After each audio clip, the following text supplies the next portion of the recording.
ನೋಡಿ ಆಶ್ಚರ್ಯ ಅಂತಂದ್ರೆ ಕರ್ಣ ಹೇಳ್ತಾರೆ, ಎಡಗೈಲಿ ಕೊಡುವ ಉದ್ದೇಶ ಇಷ್ಟೇ, ನೀನು ಭಿಕ್ಷಾಂದೇಹಿ ಅಂದಾಕ್ಷಣ ನಾನು ಎಡಗೈಲಿ ಯಾಕೆ ಕೊಡ್ತಾ ಇದ್ದೀನಿ ಅಂತಂದ್ರೆ ಕೊಡಬೇಕನ್ನೋ ಮನಸ್ಸು ಬಂದುಬಿಟ್ಟೈತಿ, ಕೊಟ್ಟು ಬಿಡ್ತೀನಿ.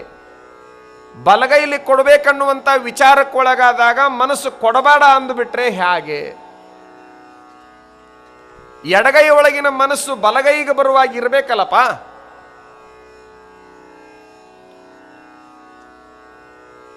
ಬಲಗೈಗೆ ಬರುವಾಗಿ ಇರಬೇಕಲ್ಲ, ಅದು ಇರೋದಿಲ್ಲ. ಆ ಮನಸ್ಸು ಬಹಳ ಚಂಚಲ, ಯಾವಾಗ ಹೇಳುತ್ತ ಅವಾಗ ಅದನ್ನು ಕೊಟ್ಟು ಮುಗಿಸಿಬಿಡೋದು.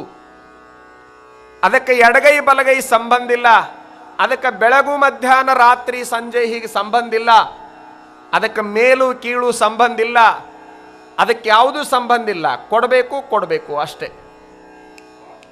ಕೊಡಬೇಕು ಕೊಡಬೇಕು. ನೋಡಿ, ಇದು ದಾನದ ವ್ಯವಸ್ಥೆ. ಈತನಿಗೆ ದಾನಸೂರ ಅಂತ ಹೆಸರು ಬಂತು. ದಾನಸೂರ ಅಂತ ಬಂತು. ಯಾರಿಗೆ? ಕರ್ಣನಿಗೆ ದಾನಸೂರ ಅಂತ ಹೆಸರು ಬಂತು.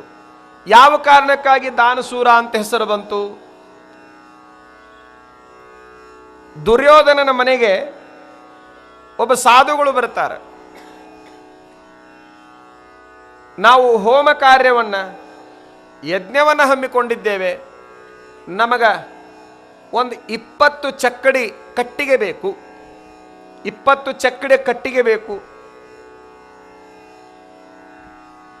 ನೀವು ಕೊಡಬೇಕು ಅಂತ ಕೇಳಿಕೊಂಡಾಗ ಸರಿ ಆಯಿತು ಕೊಡ್ತೇನೆ, ತೆಗೆದುಕೊಂಡು ಹೋಗ್ರಿ ಅಂತ ಅಂದ ದುರ್ಯೋಧನ. ಆತನು ಕೂಡ ದಾನ ಮಾಡೋದ್ರೊಳಗೆ ಮುಂದಿದ್ದ. ದುರ್ಗುಣ ಇದ್ರೂ ಸಹಿತ ದಾನದೊಳಗೆ ಮುಂದಿದ್ದ ದುರ್ಯೋಧನ. ಬಹಳ ವಿಶೇಷವಾಗಿರುವಂತಹದ್ದು. ಗುಣ ಸುಮಾರಿದ್ರೂ ಸಹಿತ ನೀಡೋ ಗುಣ ಇತ್ತು. 20 ಚಕ್ಕಡೆ ಕಟ್ಟಿಗೆ ಬೇಕು ಅಂತ ಇಷ್ಟಂದಾಗ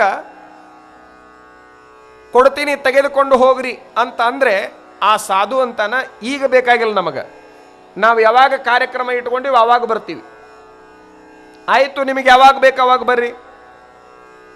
4-6 ತಿಂಗಳ ತಡವಾಗಿ ಸಾಧು ಬಂದು ಈಗ ನನಗೆ ಕಟ್ಟಿಗೆಯನ್ನು ಕೊಡು ಅಂತಂದ್ರೆ ದುರ್ಯೋಧನ ಹೇಳ್ದ, ಅಲ್ಲಿ ಚಕ್ಕಡಿ, ಅಲ್ಲಿ ಆಳು, ಅಲ್ಲಿ ಎತ್ತುಗಳು, ಅಲ್ಲಿ ಕಟ್ಟಿಗೆ, ನಾ ಹೇಳ್ತೇನೆ ಹೇರಿಸಿಕೊಂಡು ಹೋಗ್ರಿ. ಆ ಕಟ್ಟಿಗೆ ಸಮೀಪ ಹೋಗಿ ಬಂದಿರುವಂತಹ ಸಾಧುಗಳು ಮರಳಿ ಬಂದು ಹೇಳ್ತಾರೆ, ಕಟ್ಟಿಗೆ ಹಸಿ